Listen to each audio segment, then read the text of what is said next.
Welcome back to There is a Remedy.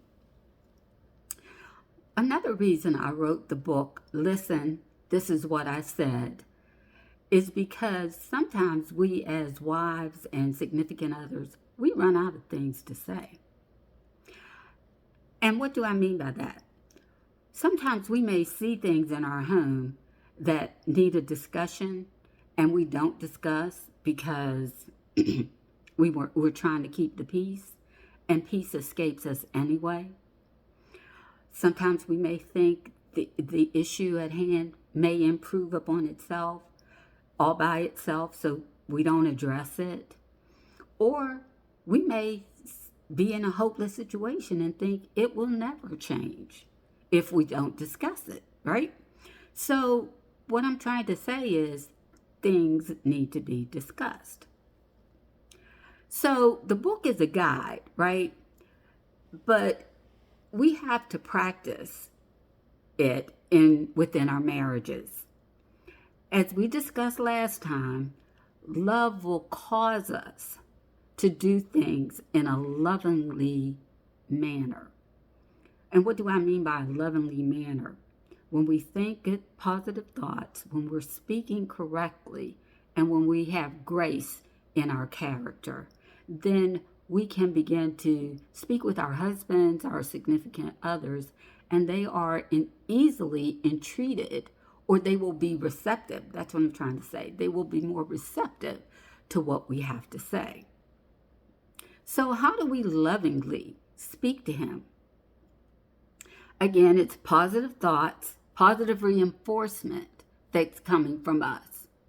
So if the issue at hand is his leadership, then you speak to the leader in him.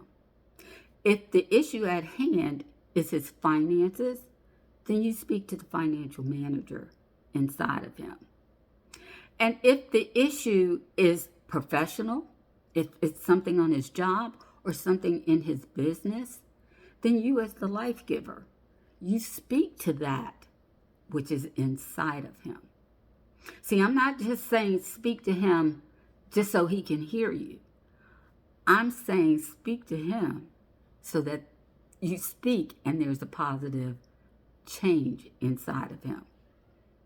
On Facebook, I heard a young lady say that she loves at a high level. And one of the examples that she gave was for her significant other, when they go to bed at night, she scratches his back, right? And she can tell when he has fallen asleep because his breathing changes. Now, I applaud and rejoice with women who can love at that level. I too do some similar things. And to me, that just shows that you've taken the time to study him, to study his mannerisms, to study his behavior, to know when he's happy, to know when he's sad, to know when there's a problem with his business or something like of that nature. And so you study him, and then you know how to respond to him. And that takes time in a relationship to get to know a person like that. So I applaud her for loving at that level. But one thing I did not hear her say, and that was how she spoke into him. And so when we speak, we want to speak to the king. We want to speak to the God. We want to speak to the warrior that is on the inside of him. Because when we speak as life givers, that's exactly what we are imparting to him, is life. We are imparting life-changing words that can change his situation for the better.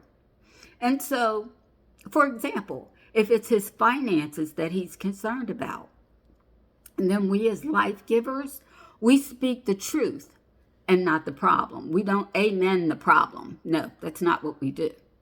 If he has a problem with his finances, you're going to speak and say that your finances will not fail. You're going to speak and you're going to tell him he's going to overcome every area of his financial life. You're going to tell him that success belongs to him. And it does. You're going to tell him that he attracts financial gain. Your kingdom of finances will stand and never fail. How do you think that'll make him feel? How would you feel if somebody would tell you something like that if you're having an issue? That's going to arrest his attention. You're going to get his attention. And then you're speaking positively into him. And when you speak, your words carry vibration. We talked about this before. Your words carry vibration. And they're going into him. He's receiving it so that he can vibrate higher. The kingdom of your marriage and your significant others begins on the inside of the life giver, which is you. And that energy and that vibration of words extend out into your marriage. There is a remedy. And as you, the life giver, can facilitate an environment by which he can change. He can hear you, and then he can change into what you desire. Your mate or significant other is like a diamond. And you know with diamonds, you might have one on right now. You can see different facets of the diamond. The facets are what you look into to look into the diamond. That's very valuable to you. Your husband, your mate, your significant other has many facets to him that you will look into and speak into in a positive manner. You will speak to the king. You will speak to the God. You will speak to the warrior inside of him and every other facet of his life, as these are windows into him. And then you sit back and watch him change. And this is not a one-time thing. This is not a one-time event.